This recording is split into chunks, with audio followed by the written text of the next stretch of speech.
ಬೋಧೆ ಪರಮಾನುಭವ ಬೋಧೆ ಆರಂಭ ಆಗಿದೆ. ಈ ಪೂರ್ವದ ಪ್ರವಚನದಲ್ಲಿ ತುರ್ಯಾತೀತ ಅವಸ್ಥೆಯನ್ನು ಹೇಳಿದರು. ಉಪನಿಷತ್ತಿನಲ್ಲಿ 4 ಮಾಡಿದಾರಂತ ಸೂಚನೆ ಮಾಡಿದ್ದೆ. ಜಾಗ್ರ, ಸ್ವಪ್ನ, ಸುಪ್ತಿ. ಅದರ ಆಚೆಗೆ ಇರುವುದು 4ನೇ ಅವಸ್ಥೆಯ ಕೊನೆ. ಚತುರ್ಥಂ ಮನ್ಯಂತೆ ಸಹ ಆತ್ಮ ಸಹ ವಿಜ್ಞೇಯ ಶಿವಂ ಶಾಂತಂ ಅನ್ನುವಂತಹ ವಿಶೇಷಣಗಳಿದಾವೆ. ಇಲ್ಲಿ ತುರ್ಯಾತೀತ ಅಂತ ಹೇಳಿದರು. ಇನ್ನೊಂದು ಕಡೆ ಸಪ್ತಭೂಮಿಕೆಗಳನ್ನು ಹೇಳುವಾಗ ತುರ್ಯಗ ಅಂತ ಮತ್ತೊಂದು ಹೇಳ್ತಾರೆ. ತುರ್ಯಗ, ತುರ್ಯಾತೀತ, ತುರ್ಯಗ. ನಮಗೆ ಬೇಕಾದದ್ದು ಎಷ್ಟು ಅಂದರೆ, ಈ ಗ್ರಂಥದ ಪ್ರಕಾರ 4 ಅವಸ್ಥೆಗಳ ಆಚೆಗೆ ಇರುವುದು ತುರ್ಯಾತೀತ. ಈ ಗ್ರಂಥಕ್ಕೆ ಅನುಗುಣವಾಗಿ ಪ್ರವಚನ ನಡೀತಾ ಇದೆ. ಅಂದರೆ ಬೇರೆ ಬೇರೆ ಗ್ರಂಥಗಳಲ್ಲಿ ಸ್ವಲ್ಪ ವ್ಯತ್ಯಾಸ ಇದೆ ಅಂತ ನಿಮಗೆ ಕಲ್ಪನೆಗೆ ಕೊಟ್ಟದ್ದು ಅಷ್ಟೇ, ಮತ್ತೇನಿಲ್ಲ. ಇಲ್ಲಿ ಏನಂತಾರ, 4 ಅವಸ್ಥೆಗಳನ್ನು ಮೀರಿದ ಮಹಾನುಭಾವ ತತ್ವಜ್ಞಾನಿ ಆದವನು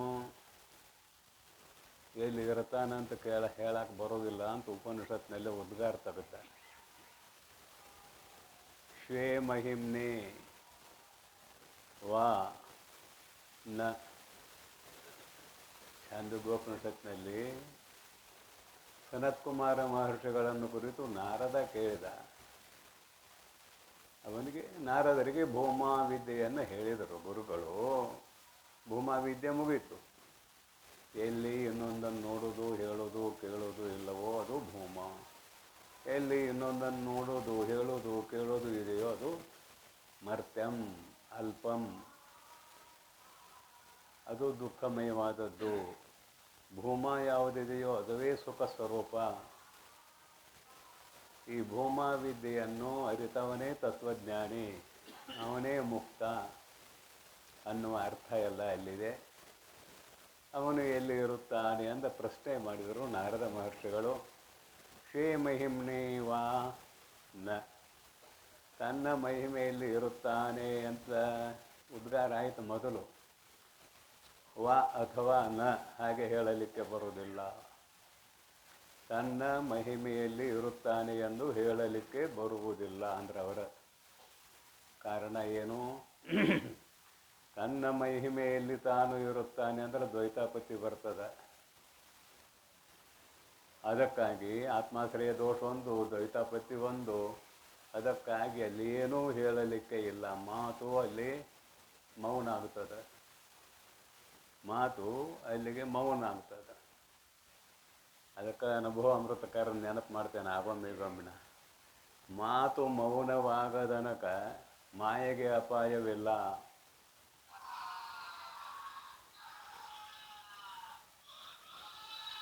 ಯಾವಾಗ ಮಾತು ಮೌನವಾಗುತ್ತದೆಯೋ ಆಗ ಮಾಯೆಗೆ ಅಪಾಯವಿದೆ.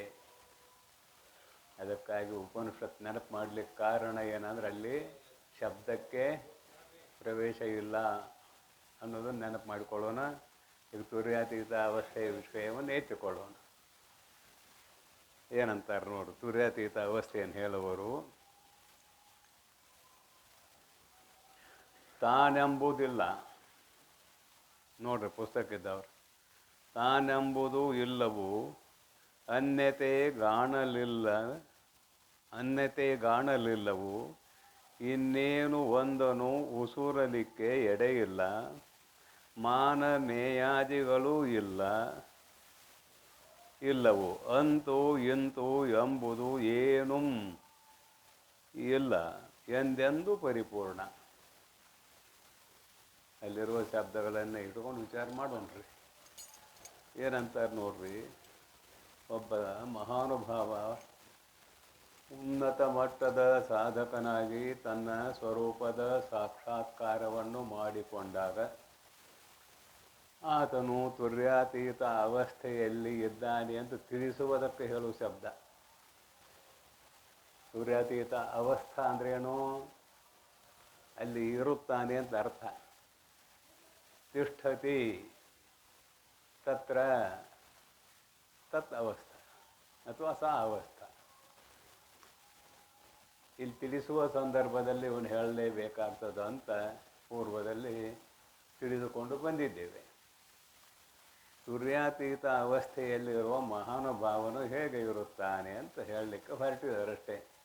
ಅದಕ್ಕೆ ಉಪನಿಷತ್ತು ಯಾಕೆ ನೆನಪು ಮಾಡಿದ್ದೇನೆಂದರೆ ಹೇಳಕ್ಕೆ ಬರೋದಿಲ್ಲ, ಆದರೂ ಕೂಡ ಮುಮುಕ್ಷುಗಳ ಉದ್ಧಾರಕ್ಕಾಗಿ ಗ್ರಂಥಕಾರರು ಇಲ್ಲಿ ಬರೆದಿದ್ದಾರೆ. ನೋಡ್ರಿ ಏನಂತದೆ ಇಲ್ಲಿ, ತಾನು ಎಂಬುದು ಇಲ್ಲ, ನಾನು ನನ್ನನ್ನು ಅರಿತೇನು ಅನ್ನೋದಿಲ್ಲ ಇಲ್ಲ ಅಂತ. ತಾನು ಅನ್ಬೇಕಾದ್ರೆ ಅರ್ಥಾತ್ ನಾನು ಅನ್ಬೇಕಾದ್ರೆ ವಿರುದ್ಧ ಪದಾರ್ಥ ಒಂದಿದ್ರೆ ಅನ್ನಕ್ಕೆ ಬರ್ತದೆ. ನೀನು ಅನ್ನೋದಿದ್ರೆ ನಾನು ಬರ್ತದೆ. ನೀನು ಅನ್ನೋದಿಲ್ಲದೆ ಹೋದರೆ ನಾನು ಅನ್ನೋದು ಬರೋದಿಲ್ಲ. ಈ ಪೂರ್ವದಲ್ಲಿ ಇದೆಲ್ಲ ಚಿಂತನೆ ಆಗಿದೆ, ಮತ್ತೊಮ್ಮೆ ರಿಪೀಟ್ ಆಗ್ತದೆ ಅಷ್ಟೇ. ಕತ್ತಲೆ ಇಲ್ಲದ್ರೆ ಬೆಳಕು ಯಾವುದು ಕಂತಿ? ಬೆಳಕಿಲ್ಲದೆ ಹೋದರೆ ಕತ್ತಲೆ ಅಂತ ಯಾವುದು ಕಂತಿ? ಎರಡೂ ಬೇಕಾ? ಒಂದನ್ನು ನೀವು ಉಚ್ಚಾರ ಮಾಡಬೇಕಾದ್ರೆ ಇನ್ನೊಂದು ಬೇಕಾ ಅಂತ ಅಭಿಪ್ರಾಯ. ನೋಡ್ರಿ ಹಂಗೆ ಬರ್ತಾರೆ. ತಾನೆಂಬುದು ಇಲ್ಲವು, ನಾನು ಎಂಬುವುದು ಇಲ್ಲ. ಇದು ಸ್ವಲ್ಪ ಹೆಚ್ಚಾದಂಗೆ ಕಾಣ್ತತೆ, ಸ್ವಲ್ಪ ಕಡಿಮೆ ಮಾಡ್ತೀರೇನು? ಯಾರು ಗೊತ್ತಿದ್ದವ್ರು ಸ್ವಲ್ಪ ಕಡಿಮೆ ಮಾಡಿರಿ. ತಾನು ಎಂಬುದು ಇಲ್ಲವು, ಇಲ್ಲಿ ತಾನು ನಾನು ಅನ್ನೋದಿಲ್ಲ. ಹೇಳಿದ್ನೆಲ್ಲ, ಇನ್ನೊಂದಿದ್ರೆ ನಾನು ಅನ್ಬೋದು, ಇನ್ನೊಂದಿಲ್ಲ. ನಾನು ಅನ್ನುವುದು ಇಲ್ಲವು. ಅನ್ಯತೆ ಕಾಣಲಿಲ್ಲವು, ಇನ್ನೊಂದನ್ನು ನೋಡಲಿಲ್ಲವು. ನನಗಿಂತಲೂ ಭಿನ್ನವಾದದ್ದು ಮತ್ತೊಂದು ಅಲ್ಲಿ ಇಲ್ಲವೇ ಇಲ್ಲ. ನಾನು ಅನ್ನುವ ಶಬ್ದ ಉಪಯೋಗ ಮಾಡದೆ ಹೋದರೆ ಅವನು ಇಲ್ಲ ಅಂದ್ಗಿಂದಿರಿ. ಅವಿರ್ತಾನೆ ಆತ್ಮ, ಆಮೇಲೆ ಹೋಗ್ತಾನೆ, ಹೋಗೋದಿಲ್ಲ. ಈಗ ತಿಳಿಸುವ ದೃಷ್ಟಿಯಿಂದ ಇರ್ತಾನೆ, ಆದ್ರೆ ನಾನು ಅನ್ನಕ್ಕೆ ಬರೋದಿಲ್ಲ. ಇದ್ದವ ನಾನು ಅನ್ನಬೇಕಲ್ಲ ಅಂತ ಅಂದ್ಗಿಂದೆ. ನೀನು ಅನ್ನೋದಿದ್ರೆ ನಾನು ಅನ್ನಕ್ಕೆ ಬರ್ತದೆ, ಇಲ್ಲದ್ರೆ ಬರೋದಿಲ್ಲ. ಅದಕ್ಕೆ ಅನ್ಯತೆ ಗಾಣಲಿಲ್ಲವು, ಇನ್ನೊಂದು ಏನು ಅಲ್ಲಿ ಇಲ್ಲವೇ ಇಲ್ಲ, ಇಲ್ಲವು. ಇನ್ನೇನು ಒಂದನು ಉಸುರಲಿಕ್ಕೆ ಎಡೆ ಇಲ್ಲ. ಇನ್ನು ಮತ್ತೇನಾದರೂ ಹೇಳಲಿಕ್ಕೆ ಅಲ್ಲಿ ಅವಕಾಶ ಇದೆನಂದ್ರೆ ಅವಕಾಶವೇ ಇಲ್ಲ. ಇನ್ನೇನು ಒಂದನು ಉಸುರಲಿಕ್ಕೆ ಎಡೆ ಇಲ್ಲ, ಮತ್ತೇನೂ ಮಾಡಕ್ಕೆ ಬರೋದಿಲ್ಲ. ಇಲ್ಲಿ ದೃಷ್ಟಾಂತ ಆಮೇಲೆ ನೋಡೋಣ. ಈಗ ಶಬ್ದಾರ್ಥ ಮುಗಿಲಿ. ಉಸುರಲಿಕ್ಕೆ ಎಡೆ ಇಲ್ಲ. ಮಾನ ಮೇಯಾದಿಗಳು ಇಲ್ಲವು, ಪ್ರಮಾತ್ರೋ ಪ್ರಮಾಣ ಪ್ರಮೇಯ ಆದಿ ಶಬ್ದ ಹಾಕಿದ್ದಾರೆ. ಮಾನ ಮೇಯಾದಿಗಳು ಇಲ್ಲವು, ಪ್ರಮಾತೃ ಪ್ರಮಾಣ ಪ್ರಮೇಯ. ಇದು ಎಲ್ಲಿದೆ ಅಂತ ಕೇಳಿದರೆ ಅವಿದ್ಯೆ ಎಲ್ಲಿದೆ ಅಲ್ಲೆಲ್ಲ ಕಡೆ ಇದೆ. ಇದು ಅವಿದ್ಯೆ ಇದ್ದಲ್ಲೆಲ್ಲ ಮಾತೃ ಮಾನ ಮೇಯ ವ್ಯವಹಾರ, ಕೊಡು ತೆಗೆದುಕೋ ಹೋಗು ಬಾ ಎಲ್ಲ ಇದೆ. ಆದರೆ ತತ್ವ ಸಾಕ್ಷಾತ್ಕಾರ ಆದ ಮಹಾನುಭಾವನ ಅವಿದ್ಯೆ ನಾಶವಾಗಿ ಹೋಗಿದೆ, ಬಾಧಿಸಿಕೊಂಡು ಹೋಗಿದೆ. ಅಜ್ಞಾನ ಬಾಧಿಸಿಕೊಂಡು ಹೋಗಿದೆ. ಅದಕ್ಕಾಗಿ ಅಲ್ಲಿ ಏನೋ ಪ್ರಮಾತೃ ಪ್ರಮಾಣ ಪ್ರಮೇಯಾದಿಗಳು ಇಲ್ಲ. ಮಾನಮೇಯಾದಿಗಳು ಇಲ್ಲವು. ಅಂತೂ ಇಂತು ಎಂಬುದು ಏನೂ ಇಲ್ಲೆಂದು. ಅಂತೂ ಇಂತು ಈಗ ಹಿಂಗೆ ಮಾಡಕ್ಕೈತದ ಕತೆ. ಅಂತೂ ಇಂತು ಅಂದ್ರೆ ಅದು ಇದು, ಹಾಗೆ ಹೀಗೆ ಅರ ಅನ್ರಿ, ಅದು ಇದು ಅರ ಅನ್ರಿ. ಅಂತೂ ಇಂತು ಇಲ್ಲಿ ದ್ವೈತಾಪತಿ ಇಲ್ಲ. ಅಂತು ಅಂದ್ರೆ ಪರೋಕ್ಷ, ಇಂತು ಅಂದ್ರೆ ಅಪರೋಕ್ಷ. ಅಂತೂ ಇಂತು ಇಲ್ಲವೇ ಇಲ್ಲ. ತಿಳಿಯೋಕ್ಕಿಂತ ಮುಂಚೆ ಅಂತೂ ಇತ್ತು, ಇಂತೂ ಇತ್ತು. ತತ್ವಮಸಿ, ತತ್ ಅದು, ತ್ವಂ ಇದು. ತಿಳಿದ ಮೇಲೆ ಅದು ಹೋಯಿತು, ಇದು ಹೋಯಿತು. ಅಂತೂ ಇಂತು ಯಾವುದೂ ಇಲ್ಲ.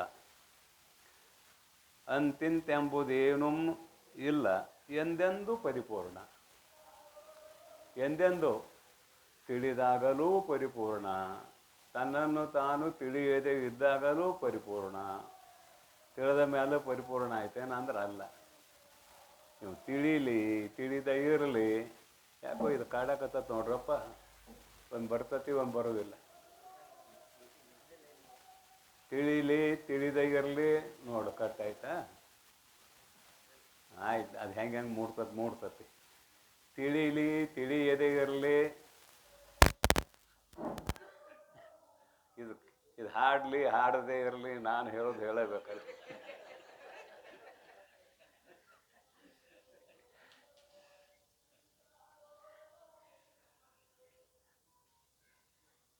ನಾವೆಲ್ಲರೂ ಆತ್ಮತತ್ವವನ್ನು ತಿಳಿದರೂ ಅದು ಇದೆ, ತಿಳಿಯದಿದ್ದರೂ ಅದು ಇದೆ. ಅದು ಪೂರ್ಣ.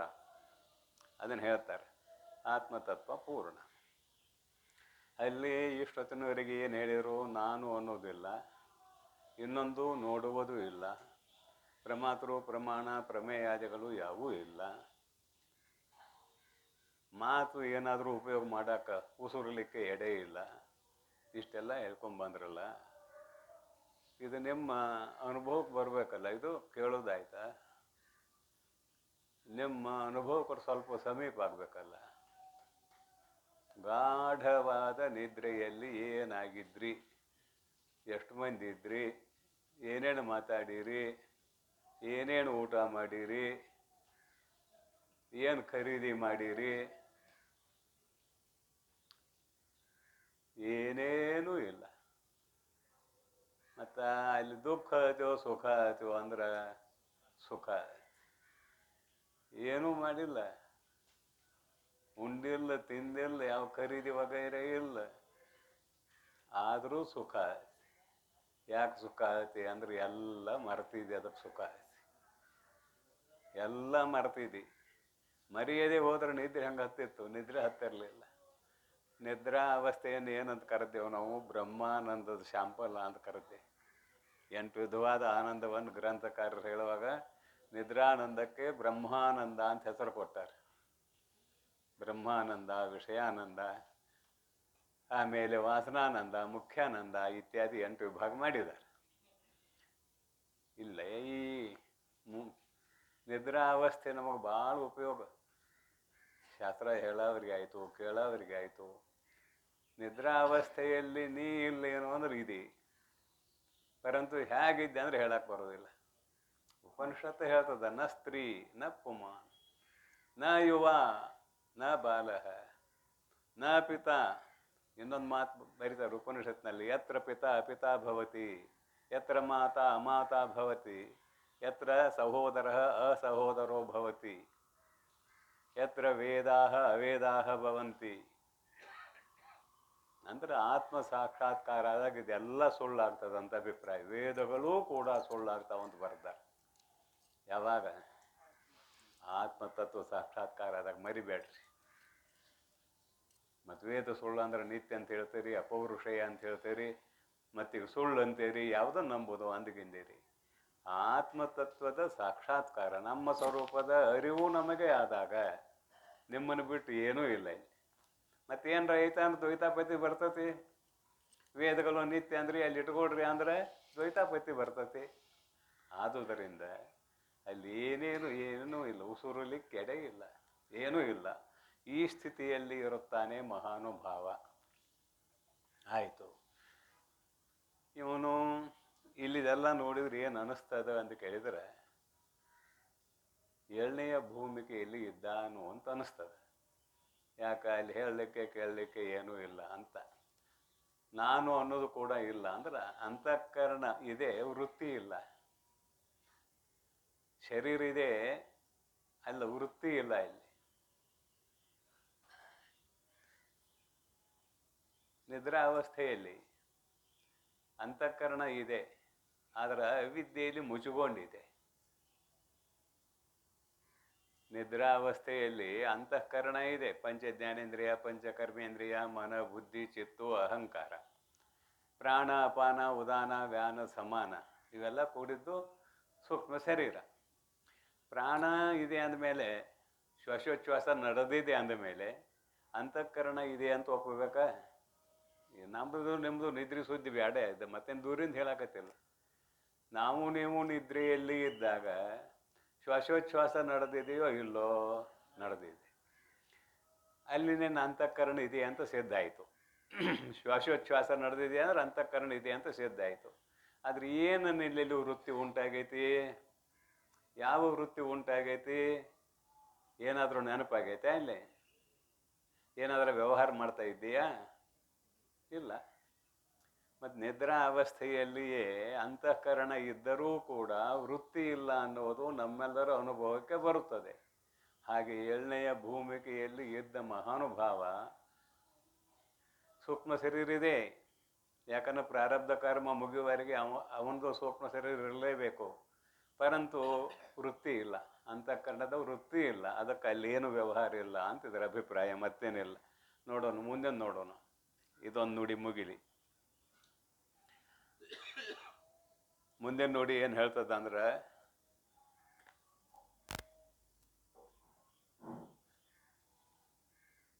ಕಡೆ ಇಲ್ಲ, ಮೊದಲಿಲ್ಲ, ತಡೆ ಬಿಡುಗಡೆ ಇಲ್ಲ, ಪಡಿ ಇಲ್ಲ, ಪಟ್ಟಾಂತರವೇ ಇಲ್ಲ, ನುಡಿ ಇಲ್ಲ, ನೆನಹವು ಇಲ್ಲ, ಇಲ್ಲವು ಅರಿವಿನ ಎಚ್ಚರು ದೋರಲು ಎಡೆಯಿಲ್ಲವು ಎಂದೆಂದು ಪರಿಪೂರ್ಣ. ಮತ್ತು ಪರಿಪೂರ್ಣ ಅನ್ನೋ ಶಬ್ದ ತಂದರು.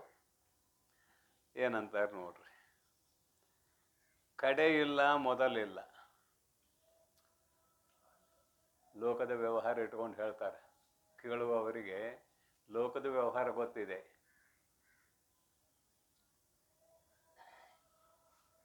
ಲೋಕದ ವ್ಯವಹಾರ ಗೊತ್ತಿಲ್ಲ ಅಂದ್ರೆ ದೃಷ್ಟಾಂತನ ಕೊಡಕ್ಕೆ ಬರೋದಿಲ್ಲ. ಅದಕ್ಕೆ ಲೋಕದ ವ್ಯವಹಾರ ಇಟ್ಕೊಂಡ್ರೆ ದೃಷ್ಟಾಂತ ಕೊಡಬೇಕು. ಕಡೆ ಇಲ್ಲ ಅಂದ್ರೆ ನಾಶವಾಗೋದಕ್ಕೆ ಇಲ್ಲ. ಮೊದಲಿಲ್ಲ ಅಂದ್ರೆ ಹುಟ್ಟು ಇಲ್ಲ. ಅಲ್ಲಿದ್ದದ್ದು ಇಟ್ಕೊಂಡೆ ಕಡೆ ಇಲ್ಲ ಮೊದಲಿಲ್ಲ ಅಂತ ಬರೋದ್ರಲ್ಲ, ಹಂಗೆ ಹೇಳೋದು ಅಂತ. ಮೊದಲಿಲ್ಲ ಕಡೆ ಇಲ್ಲ ಅಂತ ಅನ್ವಯ ಮಾಡಲಿಕ್ಕೆ ಅಂತ ತಕರಾರಿಲ್ಲ ನಮಗೆ. ಜನ್ಮವೂ ಇಲ್ಲ ಅಂದ್ರೆ ಹುಟ್ಟುವಿಕೆ ಇಲ್ಲ, ನಾಶವಾಗುವಿಕೆಯೂ ಇಲ್ಲ. ತಡೆ ಬಿಡುಗಡೆ ಇಲ್ಲ. ತಡೆ ಅಂದ್ರೆ ಬಂಧನ, ಇವು ಬದ್ಧ ಅಲ್ಲ. ಬಿಡುಗಡೆ ಇಲ್ಲ. ಮೊದಲು ಬದ್ಧ ಆದಂಗಾಗಿದ್ದ, ಬಿಡುಗಡೆ ಆದಂಗಾಗಿತ್ತು, ಅವೆರಡು ಸುಳ್ಳು. ಇವನ್ ಸ್ವರೂಪ ಐತಿ, ಅಂತಃಕರಣ ವೃತ್ತಿ ಐತಿ. ಅಂತಃಕರಣತೆ ವೃತ್ತಿ ಇಲ್ಲ, ಕ್ಷಮ ಮಾಡ್ರಿ. ತಡೆ ಇಲ್ಲ, ಬಿಡುಗಡೆ ಇಲ್ಲ. ಅಂದ್ರೆ ಬಂಧನವೂ ಇಲ್ಲ, ಮೋಕ್ಷವೂ ಇಲ್ಲ. ತಡೆ ಇಲ್ಲ, ಬಿಡುಗಡೆ ಇಲ್ಲ. ತಡೆ ಬಿಡುಗಡೆ ಇಲ್ಲ.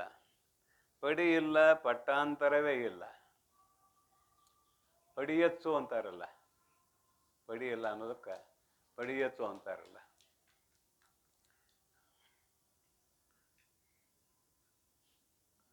ಒಟ್ಟಾಗೈತೆ.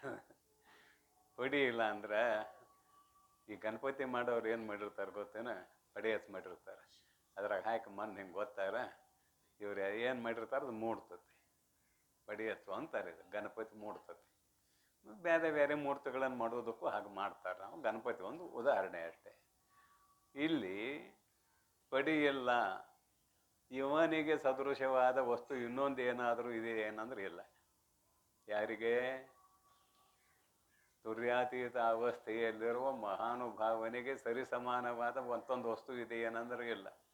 ಯಾಕ? ಇವ ಪರಿಪೂರ್ಣವಾದ ಬ್ರಹ್ಮ ಆಗಿದ್ದಾನೆ ಅನ್ನೋದು ಬೇಡ. ಪರಿಪೂರ್ಣವಾದ ಬ್ರಹ್ಮ ಇವನು. ಮತ್ತು ಬ್ರಹ್ಮನಿಗೆ ಸಮಾನವಾದ ಇನ್ನೊಂದು ವಸ್ತು ಇದೆ ಏನು ಅಂತ ಕೇಳಿದ್ರೆ ಇಲ್ಲ. ಪಡಿ ಇಲ್ಲ, ಪಟ್ಟಾಂತರವೇ ಇಲ್ಲ. ಬರೀತಾರೆ, ಪಟ್ಟಾಂತರವೇ ಇಲ್ಲ. ಆತ್ಮತತ್ವಕ್ಕಿಂತಲೂ ದೊಡ್ಡದಾದ ವಸ್ತು ಮತ್ತೊಂದಿಲ್ಲ. ಬೃಹತ್ವಾತ್ ಬ್ರಹ್ಮ, ಬೃಹಣತ್ವಾತ್ ಬ್ರಹ್ಮ, ಎರಡು ಶಬ್ದ ಬರ್ತಾರೆ, ವ್ಯುತ್ಪತ್ತಿ ಮಾಡಿದ್ದಾರೆ. ಬ್ರಹ್ಮ ಅಂದ್ರೆ ಏನು? ಬೃಹತ್ವಾತ್, ದೊಡ್ಡದು ಇರುವುದರಿಂದ ಬ್ರಹ್ಮ ಅಂದಾರ. ಬೃಹಣತ್ವಾತ್, ವಿಶಾಲವಾಗಿರುವುದರಿಂದ ಬ್ರಹ್ಮ ಅಂದಾರ. ತಿಳಿಸುವ ದೃಷ್ಟಿಯಿಂದ ಈ ಶಬ್ದ ಉಪಯೋಗ ಮಾಡಿದಾರಲ್ಲದೆ, ಬೃಹತ್ವಾತ್ ಅಂತ ಯಾವುದನ್ನು ಇಟ್ಕೊಂಡು ಹೇಳಿರಿ? ಜಗತ್ತು ಇಟ್ಕೊಂಡು ಹೇಳ್ತೀವಿ ಅನ್ಬೇಕಷ್ಟೇ, ಮತ್ತೇನಿಲ್ಲ. ಮತ್ತು ಅದು ಒಂದೋ ಇದ್ದಾಗ ಬೃಹತ್ವಾತ್ ಅಂತ ಹೆಂಗೆ ಹೇಳ್ತೀರಿ? ಅದು ಒಂದೇ ಐತಿ. ಬೃಹತ್ವಾತ್ ಅಂತ ಹೆಂಗೆ ಹೇಳ್ತೀರಿ ಅಂದ್ರೆ ತಿಳಿಸುವವರಿಗೆ ಬೃಹತ್ವಾತ್ ಅಂದಾರಲ್ಲದೆ, ಆ ತತ್ವಜ್ಞಾನಿಯ ದೃಷ್ಟಿಯಿಂದ ಬೃಹತ್ವ ತನ್ನಕ್ಕೂ ಬರೋದಿಲ್ಲ, ಬ್ರಹ್ಮಣತ್ವ ತನ್ನಕ್ಕೂ ಬರೋದಿಲ್ಲ. ನಾವೇನಿದ್ದೇವಲ್ಲ ಕೇಳವರು ಹೇಳವರು ನಮ್ಮ ದೃಷ್ಟಿಯಿಂದ ಬೃಹತ್ವ. ಅಣೋರಣೀಯಾನ್ ಮಹತೋ ಮಹೀಯಾನ್. ಇನ್ನೊಂದು ಉಪನಿಷತ್, ಅಣೋಹ ಅಣೀಯಾನ್ ಮಹತಃ ಮಹೀಯಾನ್. ಅಣು ಪರಿಮಾಣ ಭಾಳ ಚಿಕ್ಕದು. ಅಲ್ಲಂತೂ ಉಪನಿಷತ್ನಲ್ಲಿ ಮಾಡಿದ್ದು ಹೇಳಿದ್ದಾನೆ ಪೂರ್ವದಲ್ಲಿ, ನಮ್ಮ ತಲೆಯಲ್ಲಿರುವ ಕೂದಲನ್ನು 10,000 ಭಾಗ ಮಾಡಬೇಕಂತ. ಅಷ್ಟು ಸೂಕ್ಷ್ಮ ಆತ್ಮತತ್ವ.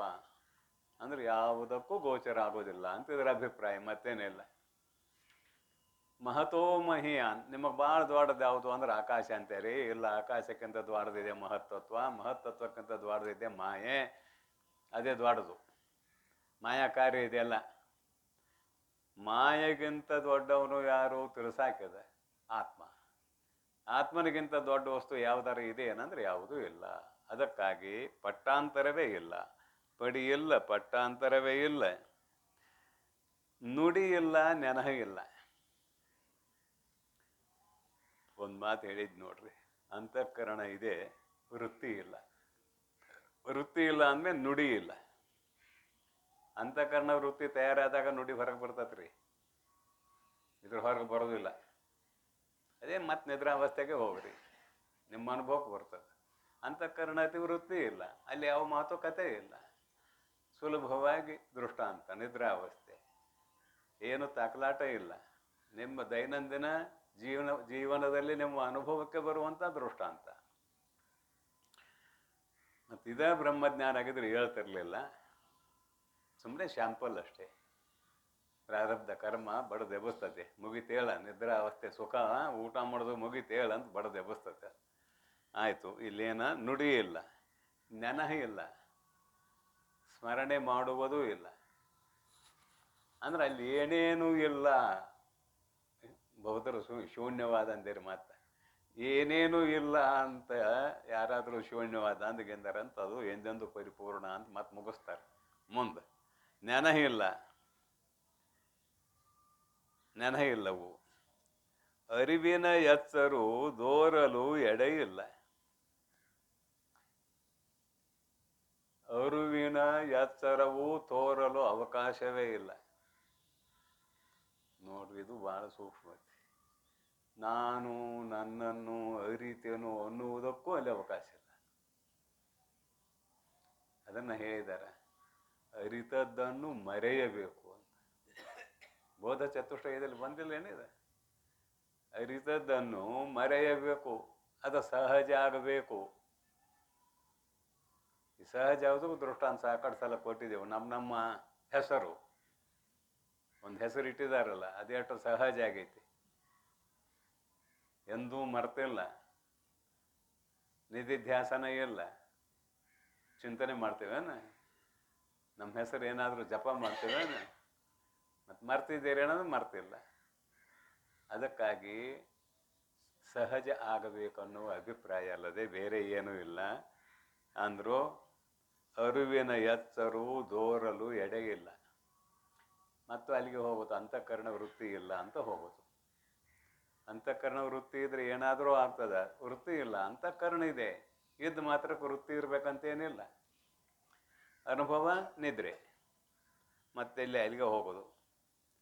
ಅರಿವಿನ ಎಚ್ಚರು ದೋರಲು ಎಡೆಯಿಲ್ಲವು ಎಂದೆಂದೂ ಪರಿಪೂರ್ಣ. ಹೇಳಿದ್ನಲ್ಲ, ಬೌದ್ಧ ಬಂದ್ಗಿಂದಾನ ಅಂತ ಹೇಳಿ, ಎಂದೆಂದೂ ಪರಿಪೂರ್ಣ. ನೀ ತಿಳಿಯದೇ ಇರೋ ಆತ್ಮತತ್ವ ಮಾತ್ರ ಅದು ತನ್ನಷ್ಟಕ್ಕೆ ತಾನು ಪರಿಪೂರ್ಣವಾದದ್ದು. ಅದು ನನ್ನ ಸ್ವರೂಪ ಎಂದು ತಿಳಿದುಕೊಂಡು ಯಾವನು ಸಹಜ ಅವಸ್ಥೆಯಲ್ಲಿ ಇದ್ದಾನೆಯೋ ಅವನೇ ತುರ್ಯಾತೀತ ಅವಸ್ಥೆಯಲ್ಲಿರುವಂತಹ ಬ್ರಹ್ಮಜ್ಞಾನಿ. ತಿಳಿಸಾಕಿದ ಬ್ರಹ್ಮಜ್ಞಾನಿ ಅಲ್ಲ, ಬ್ರಹ್ಮ. ಬರಿತಾರೆ ಮನುಷ್ಯ ಪಂಚಕದಲ್ಲಿ. ಯತ್ ಸುಖಾಂಬುದೇಹೇ ಲೇಷತ ಇಮೇ ಇಂದ್ರಾದಯ ನಿರ್ವೃತಾಃ ಯತ್ ಕಶ್ಚಿತ್ ನಿತರಾಂ ಸುತರಾಂ ಲಬ್ಧ್ವಾ ಮುನಿಃ ನಿರ್ವೃತಃ ಯಸ್ಮಿನ್ ನಿತ್ಯ ಸುಖಾಂಬುದೌ ಗಲಿತಧೀಃ ಬ್ರಹ್ಮೈವ ನ ಬ್ರಹ್ಮವಿತ್. ಮನುಷ್ಯ ಪಂಚಕದಲ್ಲಿ ಬರುವಂಥದ್ದೊಂದು ಶ್ಲೋಕ ಇದು, ಮತ್ತೇನಿಲ್ಲ. ಏನು ಬರಿತಾರಿಲ್ಲ ಅಂತ ಕೇಳಿದರೆ ಆತ್ಮಸ್ವರೂಪ ಹೇಗಿದೆ ಎನ್ನುವುದನ್ನು ಬರೆಯುತ್ತ ಯಾವ ಆತ್ಮನ ಸುಖದ ಲವಲೇಶವನ್ನು ಪಡೆದುಕೊಂಡು ಇಂದ್ರಾದಿಗಳು ಸಂತೋಷವನ್ನು ಪಡುತ್ತಿದ್ದಾರೆಯೋ, ಇಂದ್ರಾನಂದ ಆತ್ಮಾನಂದದ ಲವಲೇಶ ಅಂತ ಬರ್ತಾರೆ. ಇಂದ್ರಾನಂದ ತೈತರಿಯ ಉಪನಿಷತ್ತಿನಲ್ಲಿ 11 ವಿಧವಾದ ಆನಂದಗಳನ್ನು ಪಾಠ ಮಾಡುವಾಗ ಇಂದ್ರಾನಂದ ಹಾಗೆ ನೋಡಿದ್ರೆ 9ನೇ ಆನಂದ ಅಥವಾ 8ನೇ ಆನಂದ, ಆಮೇಲೆ ಬೃಹಸ್ಪತಿ ಆನಂದ, ಆಮೇಲೆ ಪ್ರಜಾಪತಿ ಬ್ರಹ್ಮಾನಂದ, ಆಮೇಲೆ ಬ್ರಹ್ಮಾನಂದ. ಮನುಷ್ಯಾನಂದದ ಬಗ್ಗೆ ಮನೆ ಪಾಠ ಆಗೈತೆ, ಅದನ್ನು ಕ್ರಮವಾಗಿ 11 ಭಾಗ ಮಾಡಿದ್ದಾರೆ. ಮನುಷ್ಯನ ಆನಂದ ಅಂದರೆ 4 ಸಮುದ್ರಗಳ ಮಧ್ಯದಲ್ಲಿರುವ ಭೂಮಿಗೆ ರಾಜ ಆಗಬೇಕು, ಯೌವನ ಅವಸ್ಥೆಯಲ್ಲಿರಬೇಕು, ರೋಗ ರುಜಿನ ಇರಬಾರ್ದು, ಹೇಳಿದಂತೆ ಕೇಳುವ ಆಳು ಹೋಳು ಇರಬೇಕು. ಅವನಿಗಿರುವ ಆನಂದ ಮನುಷ್ಯಾನಂದ ಅಂತ ಬರೆದ್ದಾರೆ. 4 ಸಮುದ್ರಗಳ ಮಧ್ಯದಲ್ಲಿರುವ ಭೂಮಿಗೆ ಒಡೆಯನಾಗಿರ್ಬೇಕಂತ ನಮ್ಮೂ ಎಟ್ಟಿಟ್ಟದವು.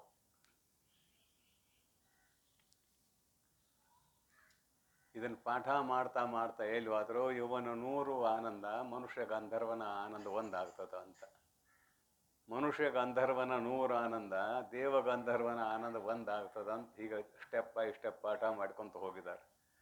ಅದಕ್ಕೆ ಯಾವನ ಆನಂದದ ಲವಲೇಶವನ್ನು ಪಡೆದುಕೊಂಡು ಇಂದ್ರಾದಿಗಳು ಸಂತೋಷವನ್ನು ಹೊಂದುವವರಾಗಿದ್ದಾರೆಯೋ, ಯಾವನೋ ಒಬ್ಬ ಮಹಾನುಭಾವ ಅತ್ಯಂತ ಶುದ್ಧಾಂತಕರಣೆಯಾಗಿ ತನ್ನ ಸ್ವರೂಪವನ್ನು ತಿಳಿದುಕೊಂಡು ಆತ್ಮನಲ್ಲಿ ಲೀನ ಆಗಿದ್ದಾನೆಯೋ ಅವನು ಆತ್ಮಸ್ವರೂಪನೇ. ಯಃ ಕಶ್ಚಿತ್, ಎಲ್ಲೋ ಒಬ್ಬ ಅಂತಾರೆ, ಯಃ ಕಶ್ಚಿತ್ ಅಂತ ಹಾಕ್ತಾರೆ, ಎಲ್ಲೋ ಒಬ್ಬ ಅಂತ ಮಹಾನುಭಾವ. ಇಂತಹ ಆನಂದ ಹೇಗಿದೆ ಅಂದರೆ ಸುಖಾಂಬುಧಿ, ಸುಖದ ಸಮುದ್ರ ಆಗಿದೆ. ಅಲ್ಲಿ ಅವನ ಮನಸ್ಸು ಲೀನವಾಗಿ ಹೋಗಿದೆಯೋ ಅವ ಬ್ರಹ್ಮವಿತ್ ಅಲ್ಲ, ಬ್ರಹ್ಮ ಏವ. ಅವ ಬ್ರಹ್ಮವಿತ್ ಅಲ್ಲ, ಬ್ರಹ್ಮ ಏವ. ಯಃ ಕಶ್ಚಿತ್ ಸ ಸುರೇಂದ್ರ ವಂದಿತ ಪದೋನು ನಮ್ಮ ಮನುಷ್ಯ ಮಮ ಅಂತ ಮುಗಿಸ್ತಾರೆ ಭಗವತ್ಪಾದರಲ್ಲಿ.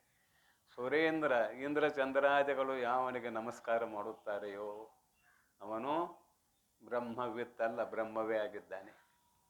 ಬ್ರಹ್ಮವೇ ಆಗಿದ್ದಾನೆ ಅನ್ನೋದು ತಪ್ಪು, ಬ್ರಹ್ಮವೇ ಇದ್ದಾನೆ. ಬ್ರಹ್ಮ ಏವ, ಅಲ್ಲಿ ಶಬ್ದ ಇರೋದೇನೋ ಬ್ರಹ್ಮ ಏವ, ಬ್ರಹ್ಮವೇ ಇದ್ದಾನೆ ಅಂತ ಹೇಳಿದ್ದಾರೆ. ಇಲ್ಲಿ ಬ್ರಹ್ಮವೇ ಆಗಿದ್ದಾನೆ, ಪರಿಪೂರ್ಣವಾಗಿದ್ದಾನೆ ಇಲ್ಲಿ ಹೇಳ್ತಕ್ಕಂಥ ಮಹಾನುಭಾವ. ಅದಕ್ಕೆ ಬೌದ್ಧರ ಶೂನ್ಯವಾದಕ್ಕೆ ಅವಕಾಶ ಇಲ್ಲ. ಒಬ್ಬ ತತ್ವಜ್ಞಾನಿ ಆದ ಹೇಗೆ ಇರುತ್ತಾನೆ ಅನ್ನೋದಕ್ಕೆ ಸಾಕಷ್ಟು ಪ್ರಮಾಣಗಳನ್ನು ಕೊಟ್ಟಿದ್ದಾರೆ. ಇಲ್ಲಿ ಪ್ರಕೃತದಲ್ಲಿ ತತ್ವಜ್ಞಾನಿ ಏನಾಗಿದ್ದಾನ, ತುರ್ಯಾತೀತ ಅವಸ್ಥೆ ಉಳ್ಳವನು ಆಗಿದ್ದಾನೆ. ಅವನ ಸ್ವರೂಪವನ್ನು ಹೇಳಿದರು. ಅವನಿಗೆ ಅಲ್ಲಿ ಯಾವ ವ್ಯವಹಾರವೂ ಇಲ್ಲ, ಒಂದೇ ಮಾತು, ಅವನಿಗಿಂತಲೂ ದೊಡ್ಡವರು ಇಲ್ಲ, ಸಣ್ಣವರು ಇಲ್ಲ, ಏನೂ ಇಲ್ಲವೇ ಇಲ್ಲ ಅಂತ ಅಭಿಪ್ರಾಯ. ಮುಂದಿನ ನುಡಿ ನೋಡ್ರಿ, ಅರಿವಿಲ್ಲ ಮರೆವೇ ಇಲ್ಲ, ಅರಿವಿಲ್ಲ ಮರೆವೇ ಇಲ್ಲ, ಅರಿವು ಮರೆವೇ ಇಲ್ಲ, ಹರಿ ಮುರಿ ಇಲ್ಲ, ಒಂದು ಕುರುಹು ಇಲ್ಲ, ಕರೆ ಮರೆ ಇಲ್ಲ, ವಾಸನೆಯೂ ಇಲ್ಲ, ಇಲ್ಲವು ಅರಿ ಬತ್ತ ಬರಿಯ ಅರಿವೆಂದು, ಅರಿವು ಎಂದೆಂದು ಪರಿಪೂರ್ಣ. ಮತ್ತೆ ಎಂದೆಂದು ಪರಿಪೂರ್ಣ ಅನ್ನೋದನ್ನು ಹಾಕ್ತಾರೆ. ಶಬ್ದ ಇಟ್ಕೊಂಡು ಮಾತಾಡ್ಬೇಕಾ, ಶಬ್ದ ಬಿಟ್ಟು ಮಾತಾಡಕ್ಕೆ ಬರೋದಿಲ್ಲ. ಅವ್ರು ಅಂದದ್ದೇನೋ ನೋಡ್ರಿ, ಸುಂದರವಾಗಿ ಹೇಳ್ತಾರೆ. ಅರಿವಿಲ್ಲ, ನಾನು ತಿಳಿದಿದ್ದೇನೆ ಎಂಬುವುದು ಇಲ್ಲ. ಹಾಗಾದ್ರೆ ಮರೆತೇನ? ನಾನು ತಿಳಿದಿದ್ದೇನೆ ಎಂಬುದು ಇಲ್ಲ ಅಂದ್ರೆ ಮರೆತೇನ? ಮರೆವೇ ಇಲ್ಲ, ಮರೆಯಲು ಇಲ್ಲ, ಮರೆತಿಲ್ಲ. ಅರಿವು ಮರೆವೇ ಇಲ್ಲ, ಅರಿಯುವತನ ಮರೆಯುವತನ ಇಲ್ಲಿ ಯಾವುದೂ ಇಲ್ಲವೇ ಇಲ್ಲ. ಹರಿ ಮುರಿ ಇಲ್ಲ, ಒಂದು ಕೊರಹು ಇಲ್ಲ. ಇಲ್ಲೇನು ಶಬ್ದ ಬರ್ತಾರೆ, ಹರಿ ಅಂದ್ರೆ ನೀರು ಹರಿತದ,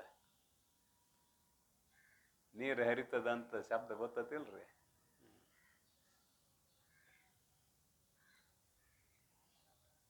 ಒಂದು ಕತೆ ಹೇಳ್ತಾನೆ ಗಪ್ಪಿರಿ, ನೀರು ಸಾಕತಿ. ಏನು ಹೇಳಕತ್ತಾರ ಇವರು, ಎಲ್ಲಿದವರು ಅನ್ನೋ ಹಂಗೆ ಆಗೋದು ಬೇಡ.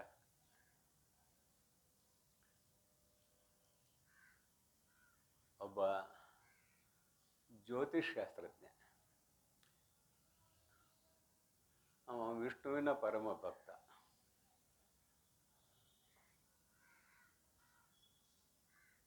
ಅವನ ಮನ್ಯಾಗ ಒಂದು ಆಳ, ಅವನ ಹೆಸರು ನಾರಾಯಣ. ಅವನ ಹೆಸರೇನು? ನಾರಾಯಣ. ನದಿ ಇದ್ದು ಊರವ್ರು ಹೆಚ್ಚಾಗಿ ನದಿಯಾಗ ಸ್ನಾನ ಮಾಡ್ತಾರೆ. ನದಿ ಇದ್ದು ಊರವ್ರು, ಈ ಬಾವಿ ಇದ್ದು ಊರವ್ರೇನು ಬಾವಿಗೆ ಹೋಗೋದಿಲ್ಲ, ಯಾಕಂದ್ರೆ ಸೇದು ಬಾವಿ ವಗೈರೆ ಇರ್ತಾವ, ನೀರು ಎಳ್ಕೋಬೇಕು, ಸ್ನಾನ ಮಾಡಬೇಕು ಅಂತ ಮನ್ಯಾಗ ಮಾಡ್ತಾರೆ ಇವ್ರು ಹೆಚ್ಚಾಗಿ. ನದಿ ಇದ್ದು ಊರವ್ರಂತೂ ನದಿಯಾಗ ಹೋಗಿ ಸ್ನಾನ ಮಾಡ್ತಾರೆ, ಯಾಕಂದ್ರೆ ಅದು ಪವಿತ್ರ ಅನ್ನೋ ಭಾವನೆ ಇದೆ, ಶುದ್ಧ ಭಾವನೆ ನಮ್ಮಲ್ಲಿ ಇದೆ. ಭಾರತೀಯರಲ್ಲಿ ನದಿಯಲ್ಲಿ ದಾಟುವ ಕಾಲಕ್ಕೆ ಚಪ್ಪಲ್ ಕೂಡ ಹಾಕೋದಿಲ್ಲ ನಾವು, ಅವನು ಕಳೆದ ಕೈಯಾಗ ಹಿಡ್ಕೊಂಡ ದಾಟಬೇಕು ಪ್ರಸಂಗವಶಾತ್.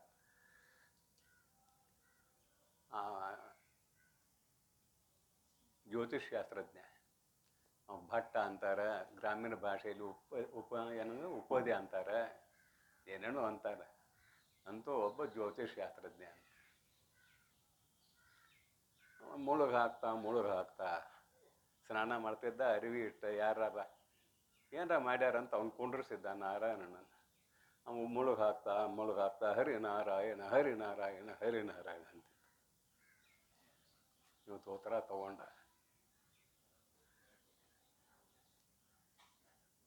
ಅವ 5 ಸರಿ ಮುಳುಗ ಹಾಕಿ ಹೇಳೋದ್ರೊಳಗೆ ದೋತ್ರ ಹರಿದಿತ್ತು. ಅದ್ರ ಒಂದಕ್ಕೊಂದು ಗಂಟೆ ಹಾಕಿರಿ ಎಷ್ಟು ಉದ್ದಾಕೈತಿ. ನೀರನ್ನು ಹರಿತದ, ಅದು ಉದ್ದ ಆಗ್ತದ, ಈ ದೋತ್ರನೂ ಉದ್ದ ಆಯ್ತು. ಸುಮ್ಮನೆ ಎರಡು ಮಾತು ನಗರಿ ಅಂತ. ಹರಿ ಅಂದ್ರೆ ದೀರ್ಘವಾದದ್ದು, ಮತ್ತೇನಲ್ಲ. ನೀರು ಹರಿಯೋದು, ಅದಕ್ಕೆ ದೃಷ್ಟಾಂತ ಮಾಡಿನ ಅಷ್ಟೇ, ದೀರ್ಘವಾದದ್ದು. ಹರಿನಾರಾಯಣ ಅವನ ಕತಿ ಬಾಳಾಗಲ್ಲ ಮಾಡೋದು ಬೇಡ, ಇಷ್ಟ ಸಾಕು. ಆಮೇಲೆ ಶಾನೆ ಇದ್ದ ಅಂದ್ರೆ ಕುದುರೆಗೆ ನೀರು ತೋರಿಸ್ಕೊಂಬ ಅಂದಂತ, ಅದನ್ನ ಹೊಡ್ಕೊಂಡು ಹೋದ, ನದಿ ಹತ್ತ ನಿಂತ, ನೋಡು ಅಲ್ಲಿ ನೀರುತ್ತೆ ಅಂದ, ತೋರಿಸ್ಕೊಂಡ ಬಂದ. ಇಂಥವ ನಾರಾಯಣ, ಇಂಥವನ್ನ ಇಟ್ಕೊಂಡು ಆಮೇಲೆ ಶಾನೆ ಇರಬೇಕು. ಆಯ್ತು, ನಡಕ್ಕೆ ಒಂದಿಷ್ಟು ಒಗ್ಗರಣೆ ಅಂತಾರಲ್ಲ ಹಾಗೆ ಇರಲಿ. ಇದು ಹರಿ ಇಲ್ಲ, ದೀರ್ಘ ಅಲ್ಲ, ಮುರಿ ಇಲ್ಲ, ಡೊಂಕ್ ಅಲ್ಲ, ಅಂದ್ರೆ ಹರಸ್ವನೂ ಅಲ್ಲ ಅಂತ ಇಲ್ಲಿ ಅರ್ಥ ಮಾಡ್ಲಿಕ್ಕೆ ನಮಗೆ ಅವಕಾಶ ಇದೆ. ಹರಿ ಇಲ್ಲ, ಮುರಿ ಇಲ್ಲ, ಒಂದು ಕುರುಹು ಇಲ್ಲ.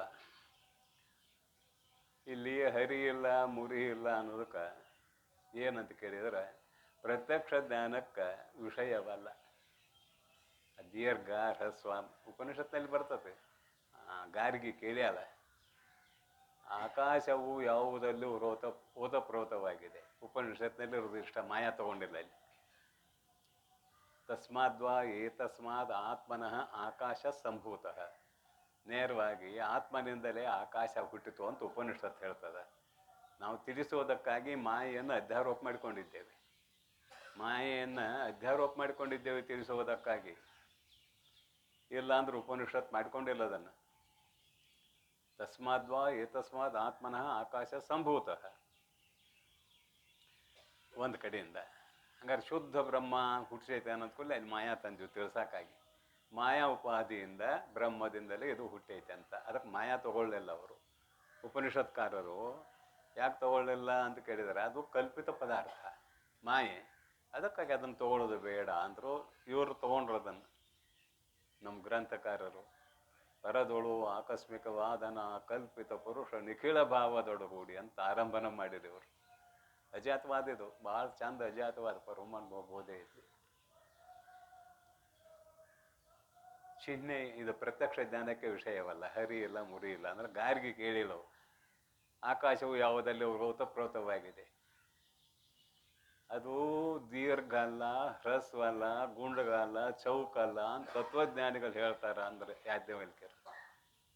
ಉಪನಿಷತ್ ಹೇಳ್ತದನ್ನಿಲ್ಲ ಅವರ. ಹೀಗೆ ತತ್ವವೇತ್ತರು ಹೇಳುತ್ತಾರೆ.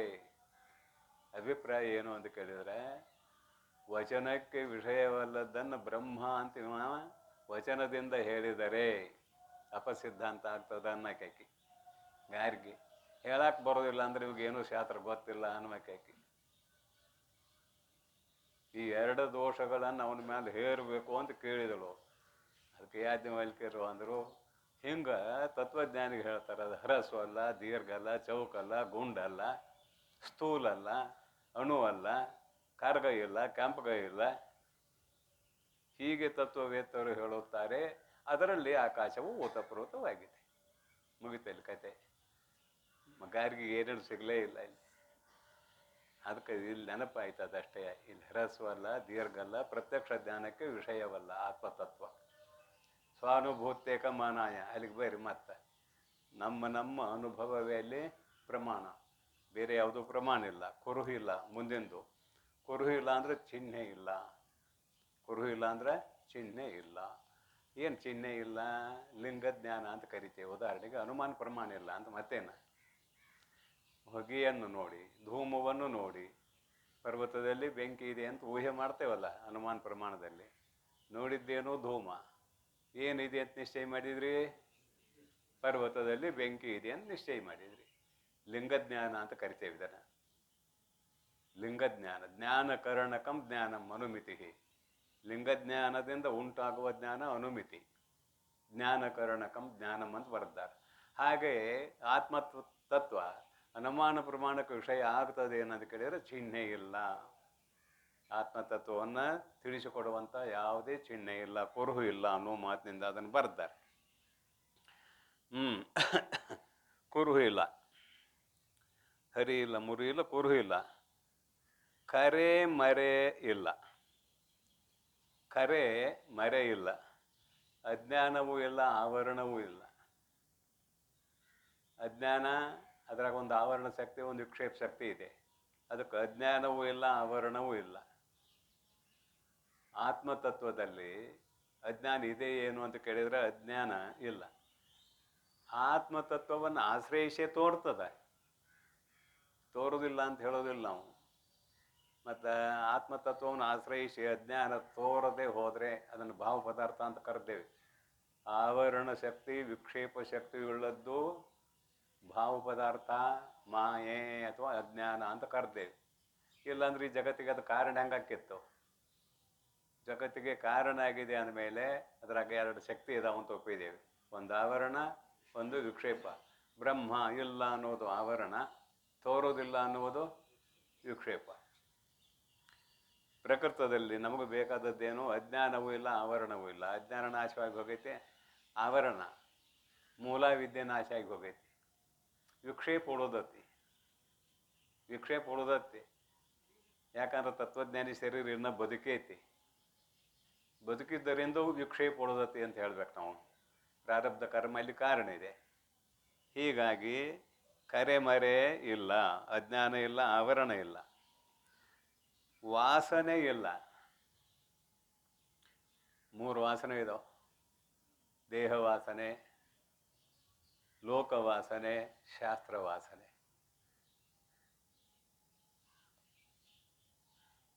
ಶ್ರೀರಾಮಚಂದ್ರ ಲೋಕವಾಸನೆಗೆ ಬದ್ಧಾಗಿದ್ದ.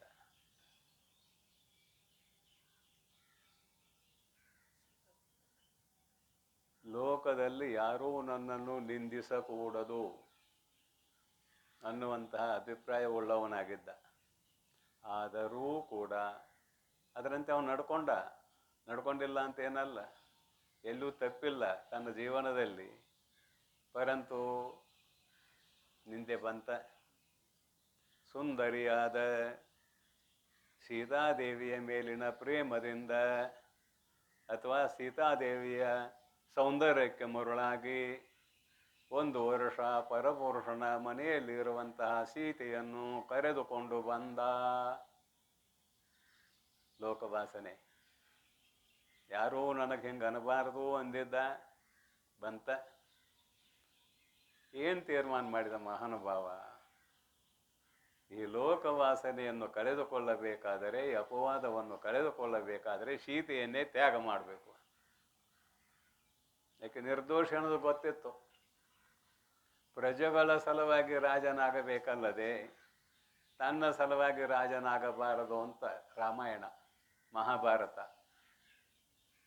ನಾನು ಪರಪುರುಷನ ಮನೆಯಲ್ಲಿದ್ದಂತಹ ಸ್ತ್ರೀಗಳನ್ನು ತಂದೆ ಅಂದ್ರೆ ಲೋಕದವ್ರು ಮಾತಾಡಕತ್ತಾರೆ. ನಾ ಇಲ್ಲಿ ಆಕೆಗೆ ಅಗ್ನಿ ಪ್ರವೇಶ ಮಾಡಿಸಿದ್ನಿ, ಆಕೆ ಶುದ್ಧ ಅನ್ನೋದು ಗೊತ್ತಾಗಿತ್ತು. ಆದರೂ ಮತ್ತೆ ಬಂತಲ್ಲ ಅಪವಾದ. ಯಥಾ ರಾಜ ತಥಾ ಪ್ರಜಾ. ರಾಜನು ಹೇಗೆ ಇರುತ್ತಾನೆಯೋ ಪ್ರಜೆಗಳು ಹಾಗೆ ಇರುತ್ತಾರೆ. ಅದಕ್ಕೆ ಲೋಕದವರೆಲ್ಲರೂ ಭ್ರಷ್ಟರಾಗಬಾರದು ಅಂತ ತಿಳಿದುಕೊಂಡು ಶ್ರೀರಾಮಚಂದ್ರನು ಏನು ತೀರ್ಮಾನ ಮಾಡಿದ ಅಂದ್ರೆ, 3 ಮಂದಿನ ಕರಿತಾನೆ ತಮ್ಮಂದಿರನ್ನು. ಯಾರು ಎದುರು ಮಾತಾಡ್ಕೂಡ್ದು, ನಾ ಹೇಳಿದ್ದನ್ನು ಕೇಳಬೇಕು ಹೇಳಿದ. ಯಾರು ಎದುರು ಮಾತಾಡಕೂಡ್ದು ಅಂದಿದ್ದ. ಮೊದಲೇ ಕಟ್ ಹಾಕಿದ್ದ. ಲಕ್ಷ್ಮಣಿಗೆ ಹೇಳ್ತಾನೆ, ನಿನ್ನ ಅತ್ತಿಗೆ ಇನ್ನೊಂದು ಸಲ ಋಷಿಮುನಿಗಳ ಆಶ್ರಮದಲ್ಲಿ ಇರಬೇಕು ಎಂದು ಬಯಕೆಯನ್ನು ವ್ಯಕ್ತಪಡಿಸಿದ್ದಳು. ಈ ನೆಪದಿಂದ ಅವಳನ್ನು ಕರೆದುಕೊಂಡು ಹೋಗಿ ವಾಲ್ಮೀಕಿಯ ಆಶ್ರಮದ ಸಾಮೀಪ್ಯದಲ್ಲಿ ಇಳಿಸಿ, ರಾಜನು ನಿನ್ನನ್ನು ಆ ಮರಣ ಪರ್ಯಂತ ತ್ಯಾಗ ಮಾಡಿದ್ದಾನೆ ಅಂತ ಹೇಳು ಅಂತ ಹೇಳಿ ಕಳಿಸ್ತಾನೆ. ಅಲ್ಲಿ ಹೋಗುವವರೆಗೆ ಹೇಳಿಲ್ಲ ಲಕ್ಷ್ಮಣ. ಅಣ್ಣನ ಆಜ್ಞೆಯ ಮೇರೆಗೆ ತಾವು ಒಂದ್ಸಲ ಏನೋ ಋಷಿಮುನಿಗಳ ಆಶ್ರಮದಲ್ಲಿ ಇರಬೇಕಂದಿದ್ದು, ತುಂಬು ಗರ್ಭಿಣಿ, ಅದಕ್ಕಾಗಿ ಕರ್ಕೊಂಡು ಹೋಗಂದಾರ. ನಡೀರಿವ ಅಂತ ಕರ್ಕೊಂಡು ಹೋದ. ಅಲ್ಲಿ ಹೋಗಿ ಇಳಿಸಿದ ಮೇಲೆ ಹೇಳಿದ, ರಾಜರು ನಿಮ್ಮನ್ನು ಆಮರಣ ಪರ್ಯಂತರ ತ್ಯಾಗ ಮಾಡಿದ್ದಾರೆ. ಇಲ್ಲಿ ಶ್ರೀರಾಮಚಂದ್ರ ದೋಷರಹಿತಳು ಅನ್ನೋದು ಗೊತ್ತಿದ್ರೂ ಕೂಡ ಯಾಕೆ ತ್ಯಾಗ ಮಾಡಿದ? ಪ್ರಜೆಗಳಿಗೋಸ್ಕರ ರಾಜನು ಇರಬೇಕಲ್ಲದೆ ತನಗೆ ರಾಜನು, ತನಗಾಗಿ ತಾನು ರಾಜನು ಇರಬಾರದು ಅಂತ ನೀತಿ ಇದೆ ಅಲ್ಲಿ. ದುಷ್ಯಂತನ ಕಥೆಯಲ್ಲೂ ಇದು ಬರ್ತದೆ. ಶ್ರೀರಾಮಚಂದ್ರನ ಕಥೆಯಲ್ಲಿ ಅಷ್ಟೇ ಅಲ್ಲ, ಶಕುಂತಲೆ ಗಾಂಧರ್ವ ವಿಧಿಯಿಂದ ಮದುವೆ ಮಾಡ್ಕೊಂಡು ಬಂದ. ಅದನ್ನು ಕರ್ಕೊಂಡು ಬರಲಿಲ್ಲ, ಸೈನ್ಯ ಸಮೇತವಾಗಿ ಬಂದು ಕರ್ಕೊಂಡು ಹೋಗ್ಯಾನಂದ ಅಲ್ಲೇ ಬಿಟ್ಟಕೇನು. 3 ವರ್ಷ ಆದರೂ ಮಗು ಹೊರಗೆ ಬರಲಿಲ್ಲ, ಗರ್ಭಿಣಿ ಆಗಿದ್ದಳಕ್ಕೆ. 3 ವರ್ಷಕ್ಕೆ ಮಗು ಹೊರಗೆ ಬಂತು. ಅವಾಗ ಸರ್ವಜಿತ್ತ ಅಂತ ಹೆಸರಿಟ್ರು. ಭರತ, ಅವನು ಸರ್ವಜಿತ್ತ ಅಂತ ಕರೆದ್ರು. ಅವನ ಹೆಸರು ಭರತ. ಅದೇ ಇದು ನಮ್ಮ ಭಾರತ ಆಗೈತೆ ಅಂತ ಹಿಂಗೆ ಇತಿಹಾಸ ಹೇಳ್ತದೆ. ಅವನ ಹೆಸರು ಈ ದೇಶಕ್ಕೆ ಇಟ್ಟಿದ್ದಾರೆ ಅಂತ. ಮಗು 5-6 ವರ್ಷದ ಆಯಿತು, ಕರೀಲಿಕ್ಕೆ ಬರಲಿಲ್ಲ. ಕೊನೆಗೆ ಕಣ್ವ ಮಹರ್ಷಿಗಳು ಹೇಳಿದರು, ಯಾವ ವಸ್ತು ಎಲ್ಲಿರ್ಬೇಕು ಅಲ್ಲೇ ಇರಬೇಕು, ಈಗನ್ನು ಕರ್ಕೊಂಡು ಹೋಗಿ ಅಲ್ಲಿ ಬಿಟ್ಟು ಬರ್ರಿ. ದುಷ್ಯಂತನ ಅರಮನೆಗೆ ಕರ್ಕೊಂಡು ಹೋಗ್ರಿ. ಅಲ್ಲಿ ಆಶ್ರಮದಲ್ಲಿರುವಂಥ ಹಿರಿಯ ಹೆಣ್ಣು ಮಕ್ಕಳು ಕರ್ಕೊಂಡು ಬಂದರು. ದುಷ್ಯಂತ ಗೊತ್ತಿದೆ, ಈಕೆ ನನ್ನ ಹೆಂಡತಿ ಗೊತ್ತಿದೆ, ಆದರೂ ಕೂಡ ನೀ ಯಾರು ನನಗೆ ಗೊತ್ತಿಲ್ಲ ಅಂತ ಎಲ್ಲ ಕತೆ ಹೇಳಿಳು. ನಾ ಯಾರು ಏನು ಒಂದು ಪ್ರಶ್ನೆ ಮಾಡಿದೆ. ನಾನು ವಿಶ್ವಾಮಿತ್ರನ ಮಗಳು, ನೇನಕೆ ಹೊಟ್ಟೆಯಿಂದ ಹುಟ್ಟಿದವಳು ಅಂತ ಹೇಳಿದೆ. ಗಾಂಧರ್ವ ಪದ್ಧತಿಯಿಂದ ಮದುವೆ ಮಾಡಿಕೊಂಡೆ. ಸೈನ್ಯ ಸಮೇತನಾಗಿ ಬಂದು ಕರ್ಕೊಂಡು ಹೋಗ್ಕನಂತ ನಾನು ಬಿಟ್ಟು ಇದನ್ನೆಲ್ಲ ನೆನಪು ಮಾಡಿದಾಗ ಒಂದು ಉಂಗುರ ಕೊಟ್ಟಿದ್ದ. ಒಂದು ಉಂಗುರ, ಆ ಉಂಗುರ ಹಾಳದದ್ದು ಸ್ನಾನ ಮಾಡುವಾಗ ಎಲ್ಲೋ ನದಿಯಾಗಿ ಹೋಗಿತ್ತು, ಕಲಿಸಿ ಹೋಗಿತ್ತು. ಒಂದು ಮೀನು ನುಂಗಿತ್ತು ಅದನ್ನು. ಆ ಕತೆ ಮುಂದೆ ಬರ್ತದೆ. ಆ ಉಂಗುರ ಬಿಟ್ಬಿಡು ನೀವು. ಆಕೆ ಹೇಳ್ತಾಳ, ಮಹಾರಾಯ ನನ್ನ ಹಣೆ ಬರ ಹುಟ್ಟಿದ ಕೂಡಲೇ ತಾಯಿ ತಂದೆಗಳು ತ್ಯಾಗ ಮಾಡಿದ್ರು. ಈಗ ನೀ ಕೈ ಹಿಡಿದು ಕತೆ ಸ್ನಾನ ಮಾಡಿಬಿಡ್ತೇನೆ. ಈಗ ನೀ ಕೈ ಹಿಡಿದು ಗಂಡನು ನಾನು ತ್ಯಾಗ ಮಾಡಿದಿ. ತ್ಯಾಗ ಮಾಡಿದ್ರು ಮಾಡುವ ಲೆಕ್ಕ. ಈ ಮಗು ನಿಂದು ನೋಡ್ಯಾರ ನೋಡು, ಬೆಕ್ಕಿನ ಮರಿ ಹಿಡ್ಕೊಂಬಂದಂಗೆ ಸಿಂಹದ ಮರಿ ಹಿಡ್ಕೊಂಬಂದು. ಎಷ್ಟು 5-6 ವರ್ಷದ ಹುಡುಗ ಸಿಂಹದ ಮರಿ ಹಿಡ್ಕೊಂಬಂದತಿ. ಇದು ನಿಂದು, ನಿನ್ನ ವಂಶ, ಇದನ್ನು ತಗೋ ನಾನು ಬಿಟ್ಬಿಡು ಅಂದಳೆ. ಇಲ್ಲ ಅಂದವ. ಯಾರಿಗೋ ಹುಟ್ಟಿದ ಒಂದು ಹುಡುಗನ ಹಿಡ್ಕೊಂಬಂದು ಯಾವಾಗ ಸುಂದರಿ ನಮ್ಮ ರಾಜನಿಗೆ ನೀನು ಹೆಂಡತಿ ಅಂತ ಹೇಳಿಳು, ರಾಜ ಒಳಗೆ ಕರ್ಕೊಂಡು ಹೋದ ಅಂತ ಪ್ರಜೆಗಳು ತಿಳಿದುಕೊಳ್ಳಬಾರದು ಅನ್ನುವ ದೃಷ್ಟಿಯಿಂದ ತ್ಯಾಗ ಮಾಡಿದ. ಕೊನೆಗೆ ಆಕೆ ಏನು ಮಾಡಿದಳು, ನನ್ನ ಹಣೆ ಬರಣ ಹೀಗೆ ಇದೆ ಅಂತೇಳಿ ವಾಪಸ್ ಹೊಂಟಳು. ಆಕಾಶವಾಣಿ ಆಯಿತು, ಎಲ್ಲೋ ದುಷ್ಯಂತ, ಅವಳು ನಿನ್ನ ಧರ್ಮಪತ್ನಿ, ಆ ಮಗು ನಿನ್ನ ಮಗು, ಸ್ವೀಕಾರ ಮಾಡು ಅಂತ ಆಕಾಶವಾಣಿ ಆದ ಕೂಡಲೇ ಎದ್ದು ಹೋಗಿ ಕೈ ಹಿಡಿದು ಕರ್ಕೊಂಬಂದ. ಕ್ಷಮ ಮಾಡು ಅಂತ ಹೇಳಿದ್ವಿ. ಕ್ಷಮ ಮಾಡು. ಯಾಕಂದ್ರೆ ಈ ಶಕುಂತಲೆ ಅನ್ನೋದು ಗೊತ್ತಿತ್ತು, ಇದು ನನ್ನ ಮಗ ಅಂತೂ ಗೊತ್ತಿತ್ತು. ಪರಂತು ಪ್ರಜೆಗಳಿಗೆ ವಿಶ್ವಾಸ ಇಲ್ಲ. ನೀ ಯಾರಿಗೋ ಹುಟ್ಟಿದ ಮಗನ ಕರ್ಕೊಂಡು ಬಂದಿದ್ದೀ ಅಂತ ತಿಳ್ಕೊಂಡು ಅವರು ಹಿಂಗೆ ಮಾಡಿ ಗೀಡ್ಯಾರು ಅಂತ ನಿನ್ನ ತ್ಯಾಗ ಮಾಡಲಿಕ್ಕೆ ಸಿದ್ಧನಾಗಿದ್ದೆ ಪ್ರಜೆಗಳಿಗೋಸ್ಕರ. ಮಹಾಭಾರತ ರಾಮಾಯಣ ಓದಬೇಕು. ಸ್ವಾರಸ್ಯಕರವಾದ ನೀತಿ ಇದೆ ಅಲ್ಲಿ, ಭಾಳ ಶ್ರೇಷ್ಠವಾದ ನೀತಿ ಇದೆ. ಅಂತೂ ಇದನ್ನ ಯಾಕೆ ಹೇಳಾಕೈತಿದ್ದೇನೆ ಅಂತ ಕೇಳಿದರೆ, ಲೋಕವಾಸನೆ, ಶ್ರೀರಾಮಚಂದ್ರನಿಗೆ ಬಂದಿರುವ ಲೋಕವಾಸನೆ ಹೋಯ್ತೇನೆ? ಹೋಗಲಿಲ್ಲ. ಆಮೇಲೆ ಸೀತಾದೇವಿನ ತ್ಯಾಗ ಮಾಡಿದ. ಮತ್ತೊಂದು ತ್ಯಾಗ ಆಗ್ತದೆ ಸೀತಾದೇವಿಗೆ, ಒಮ್ಮೆ ಅಲ್ಲ ಮತ್ತೊಂದು ತ್ಯಾಗ ಆಗ್ತದೆ, ಎರಡನೇ ಸಲ. ಲವಕುಶರಿಗೆ ಕಲಿಸ್ತಾ ವಾಲ್ಮೀಕಿ ಮಹರ್ಷಿ ರಾಮಾಯಣ ಬರದ ಕಲಿಸ್ತಾ. ಲವಕುಶರು ಹಾಡು ಅದನ್ನು ರಾಮ ಕೇಳಿದ, ಭಾಳ ಸಂತೋಷ ಅನ್ನಿಸ್ತಾವ. ಆದ್ರೆ ನನ್ನ ಮಕ್ಕಳು ಅನ್ನೋದು ಗೊತ್ತಿಲ್ಲ. ರಾಮ್ಗ ಇವು ನಮ್ಮ ಮಕ್ಕಳಿಗೆ ರಾಮ್ ನಮ್ಮಪ್ಪ ಅನ್ನೋದು ಗೊತ್ತಿಲ್ಲ. ಅದೊಂದು ಸಲ ಆಯೋಜನೆ ಮಾಡಿದರು ಆಸ್ಥಾನದಲ್ಲಿ. ಆ ಹುಡುಗರು ಹಾಡಾಕತ್ತು, ಇವಂದ ಕತಿ ಕೇಳವಂದ ಕತಿ. ಹುಡುಗರಿಗೆ ಗೊತ್ತಿಲ್ಲ, ಇವ್ ನಮ್ಮ ಅಪ್ಪ ಅಂತ ಹುಡುಗರಿಗೆ ಗೊತ್ತಿಲ್ಲ. ಆಯಿತು. ಮುಂದೆ ರಾಮ ಅಂತ ವಸಿಷ್ಠರಿಗೆ ಅಥವಾ ವಾಲ್ಮೀಕಿ ಮಹರ್ಷಿಗಳಿಗೆ ಅಂತಾರೆ, ಎರಡು ವಸಿಷ್ಠರಿಗೆ ಅಂತಾರೆ. ಸೀತೆ ಇನ್ನೊಂದು ಸಲ ನಾನು ಶುದ್ಧಳು ಅನ್ನುವುದನ್ನು ಈ ಸಭೆಗೆ ತೋರಿಸಿಕೊಟ್ಟರೆ ಅವಳನ್ನು ಸ್ವೀಕಾರ ಮಾಡುತ್ತೇನೆ ಅಂತ ವಾಲ್ಮೀಕಿ ಮಹರ್ಷಿಗಳು ಸೀತಾದೇವಿಯನ್ನು ಕರ್ಕೊಂಡು ಬಂದರು. ಇದ್ದದ್ದು ಹೇಳಿದರು. ಆವಾಗ ಸೀತಾದೇವಿ ಎಂದಾಳ, ನಾನು ಪರಿಶುದ್ಧಳು ಅನ್ನೋದು ಗೊತ್ತಿದ್ದರೆ ನನ್ನ ತಾಯಿಯು ತನ್ನ ಗರ್ಭದಲ್ಲಿ ನನ್ನನ್ನು ಸೇರಿಸಿಕೊಳ್ಳಲಿ. ಭೂಮಿ ಬಿರುಕು ಸೀತಾದೇವಿ ಒಳಗ. ಸೀತಾದೇವಿ ಕೂಡಲಿಲ್ಲ. ಮತ್ತೆ ಲೋಕ ವಾಸನೆ ಏನೇನು ಮಾಡ್ತದೆ ಅನ್ನೋದು ಸುಮ್ಮನೆ ಕತೆ ನೆನಪಾಯಿತು. ಇಲ್ಲಿ ವಾಸನೆ ಹೋಗ್ಬೇಕಂತ ಬರ್ತಿರ್ಬೇಕು, ಮತ್ತೇನಿಲ್ಲ. ಎತ್ತಾಯ್ತು ನೋಡ್ಪ ಟೈಮ್ ಎಲ್ಲಾರ ಮುಳುಗಿರ್ತೀವಿ. ವಾಸನೆ ಅದನ್ನು ಮುಗಿಸೇ ಬಿಡೋಣ.